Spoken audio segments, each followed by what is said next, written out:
বন্ধুরা, শুভ সকাল। তোমরা সবাই কেমন আছো? আমরা সকলে খুব ভালো আছি। তো সকালবেলা ঘুম থেকে উঠে আমি বাসি কাজ সেরে নিচ্ছি, বিছানা তুলে নিচ্ছি, ঘর বারান্দা সব ঝাঁট দিয়ে পরিষ্কার করে নিচ্ছি, ঘর নিখে নিচ্ছি। তো তোমাদের সকলের সকালের কাজ হয়ে গেছে? এদিকে উনুনটা ভেঙে গেছে, তো একটু মাটি দিয়ে একটু লেপে দিচ্ছি।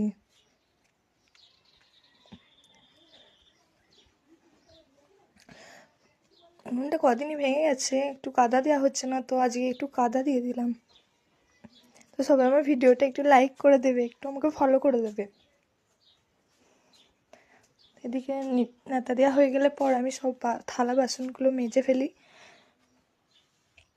প্রচণ্ড ঠান্ডা লেগেছে, গলাটা আমার বসে গেছে, কথা বলতে খুবই অসুবিধা হচ্ছে। থালাগুলো মেজে নিচ্ছি। থালা মাজা হয়ে গেলে পর ঈশাকে কোলে নিয়েছিলাম। তো নন্দিতা স্কুলে গেছে। তো সবাই ভিডিওটা দেখার জন্য ধন্যবাদ। আজকের মতো এতটুকুই, টাটা।